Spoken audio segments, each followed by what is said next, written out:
And welcome back. And this is another sci-fi movie month review, and this is number 19. I want to just catch up because it's already February 19th, 2016, and I wanted to catch up since there was a couple of days I didn't do reviews. So this is the 1998, I believe, 1997 review. I'm only reviewing the fourth one because it's the only one set, to a sci-fi theme, and that is Leprechaun 4 in space, which is one of the stupidest, most fun, cheesy sci-fi movies I've seen in a long time.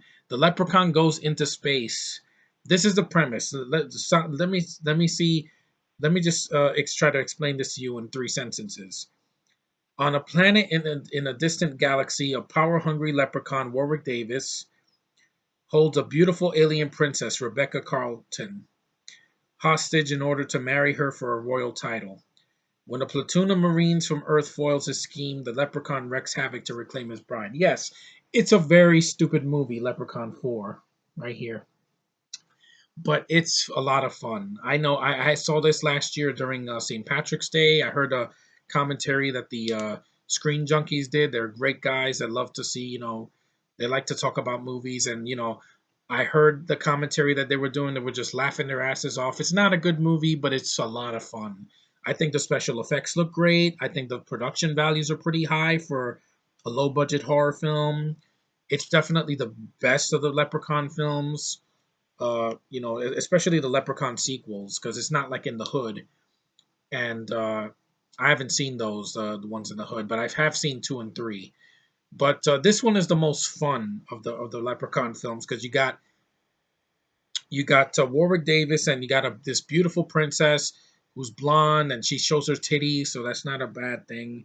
You got what you call it? You got this crazy old cyborg guy with a bald head. It's just a really good effects. And you got the whole premise being in space is just so ridiculous. It's like Jason X. I wish I could have reviewed that, but I don't own Jason X anymore. But you also have not Ernie Reyes Jr. What's his name? Damn it, I forgot his name. Miguel A. Nunez Jr. He is in the movie and he plays one of the Marines. He's a lot of fun. He's a fun actor. I've seen a lot of his movies. He definitely brings more value to the movie. And just the film is short. It's only 95 minutes. It's not 2 hours long, so it's the longest of the first four films. But unlike the first film, I think it has more production value and laughable moments. But it's all in good fun. And yes, there's a guy. The leprechaun explodes out of a guy's crotch, but it just sounds ridiculous. And the whole movie's ridiculous. Even when the leprechaun dies at the end, spoiler, he gives a finger to the crew, and I'm like, yep, exactly. I saw that in Deadpool, and that was a nice nod. There's lightsabers. There's a lot of crazy things. It's a crazy movie, and man, I haven't seen it in a long time. I'm probably gonna see it again for St. Patrick's Day is coming up. I'll probably see all four of these films again because they're just ridiculous, but they know what they are. They're not even the worst ones because there was one that came out I think in 2014, Leprechaun's Revenge or something like that, or there was one with no Origins. It had Hornswoggle from the WWE who played the Leprechaun. And let's face it, Warwick Davis is the Leprechaun. Is it a dumb franchise? Yes, but it knows what it is, especially the fourth one. They said, screw it, let's just make it in space and try to make it different. And I applaud it for being different.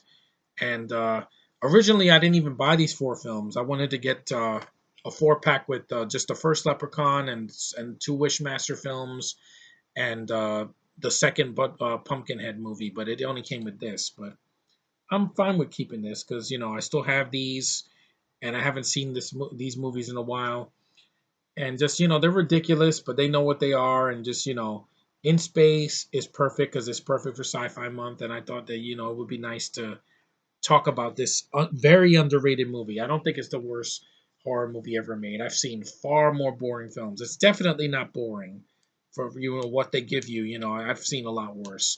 And Leprechaun in Space, not the worst thing in the world. So if you're gonna see this movie, make sure that you turn your brain off and just go with it. It's not the most painful thing ever. I'd rather see this than Jupiter Ascending any day because at least it's shorter. Anyway, that's my review of Leprechaun 4 in space. Yeah, just like they did that with Friday the 13th and with Hellraiser, and of course Critters, even though the critters do come from space. So space is interesting to me, and just it's a perfect place to talk about when I mentioned Sci-Fi Month. So anyway, that's Leprechaun 4 in space. I hope you guys check it out if you haven't, just for a good laugh. I know you guys will get some enjoyment out of it. I know I did. And thanks for liking, thanks for subscribing, thanks for commenting. I'm really tired, so I'm not doing another review until tomorrow. Take care, guys. Keep watching my videos. Stay warm. It's going to be really cold this weekend, especially in the Northeast. And watch some good films. There's a lot of gems out there that you haven't seen yet. And have a good night later.